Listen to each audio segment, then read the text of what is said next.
ادھروں نہر ہے کر کے جا رہی ہے، گراسی گراؤنڈ بھی بنایا سامنے، گڈیاں بھی 3 کا آ جاندیاں نے اندر، کسی دن تشریف لے آؤ تہاڈی گڈی بھی ادھر ہی آئے گی، آؤ جناب، بڑا ہی منظر جناب، ادھروں آیا کر کے سورج آ رہا تے بڑا ہی پیارا منظر ہوتا، سامنے نہر ہے، canal view, canal view, canal view ہے جناب، لوکیشن بڑی کارنامہ کی لوکیشن ہے، ادھروں بھی ایک چھوٹا دروازہ رکھا ہے، جدو دل کرے بتا ادھروں سے نکل جائے گا، دروازے بند نے، یہ ہے کنال ویو، پٹواری صاحب کنال ویو۔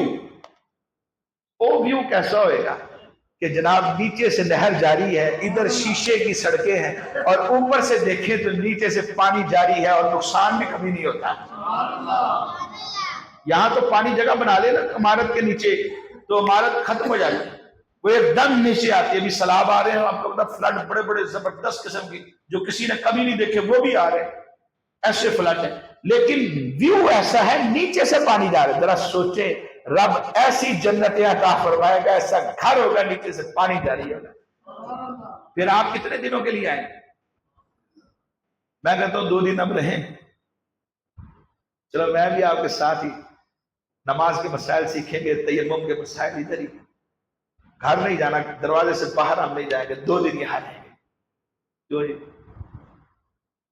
آپ کہیں گے مفتی صاحب کام ذرا اوکھا ہے، کئی تو کہیں گے اسی کا موڈ استعمال کرنا ہوں دیتے ہیں نہیں، کئی کہیں گے یار ہمارے اور بھی تو کام کاج ہے نا، کھانا پینا سارے معاملات، گھر والوں کی فکر، ظاہر سی بات ہے جو آیا ہے اس نے جانا ہے، جو آیا ہے اس نے جانا ہے۔ اللہ فرماتے ہیں جو جنت میں آ جائے گا خالدین فیہا،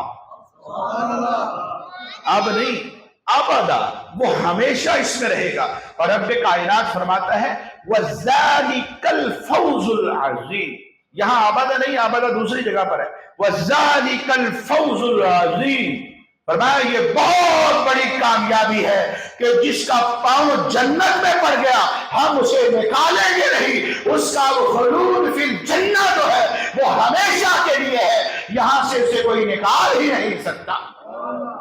اور بالکل اس کے اگینسٹ دوسرا راستہ فرمایا وَمَن يَعْصِ اللَّهَ وَرَسُولَهُ، اور جس نے اللہ کی نافرمانی کی، رسول کی نافرمانی کی، بہن کا جتنا بنتا تھا اسے دیا نہیں، یا بہنوں نے ہڑپ کر لیا بھائی کا جو بنتا تھا دیا نہیں، یا بہنوں نے فوراً زیورات ماں کے ہسپتال میں اتار لیے تھے کسی کو پتہ نہ چلے، فرمایا یہ جو دیا نہیں، وَمَن يَعْصِ اللَّهَ وَرَسُولَهُ وَيَتَعَدَّ حُدُودَهُ، اس نے اللہ کی حدود سے گویا تجاوز کر لیا ہے، اس نے اللہ کی اور اس کے رسول کی نافرمانی کی ہے، اللہ فرماتا ہے يُدْخِلْهُ نارا، اس کو بھی ہم داخل کریں، لیکن جنت میں نہیں، آگ میں، يُدْخِلْهُ نارا خالداً فیہا، فرمایا ہمیشہ یہ اللہ کی نافرمانی کرنے والا ہمیشہ اس میں رہے گا،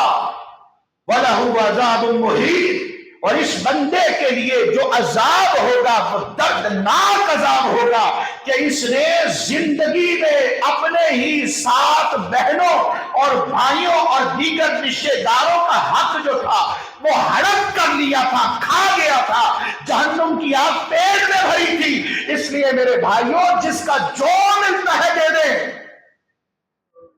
خود اگرچہ اتنا ملے، یہ جو اتنا ہے نا، اتنا یہ جو اتنا ہے اللہ اس میں اتنی برکت دے گا، آپ آسمانوں سے آپ نے دیکھے ہوں گے ککھ والے لکھ والے بنتے، جیسے آپ نے دیکھے ہیں لکھ والے ککھ والے بنتے دیکھے ہیں نا، ویسے ہی لکھ ککھ والے جو تھے رب کائنات ان کو بھی ایسی برکتیں دیتا ہے، انصاف کی برکت سے، حلال کی برکت سے اللہ انہیں لکھ والے بنا دیتا ہے۔ رب کریم ہم سب کو عمل عطا فرمائے، آج کی درس قرآن کی برکتیں ہم سب کو نصیب فرمائے، چند باتیں اور بھی تھی لیکن ٹائم اب اوپر چلا گیا۔ بسم اللہ الرحمن الرحیم، اللہم صلی علی سیدنا و مولانا محمد معدن الجود والکرم وآلہ وصحبہ وبارک وسلم۔ پیارے اللہ کریم جو سنا، جو سیکھا، جو سکھایا، ہم سب کو عمل کرنے کی توفیق دے، الہی اس کا ثواب ہم اپنے تمام مرحومین کی ارواح کو پیش کرتے ہیں، قبول فرما۔ وصلی اللہ تعالی علی رسولہ العلی محمد وعلی آلہ وصحبہ اجمعین برحمتک یا ارحم۔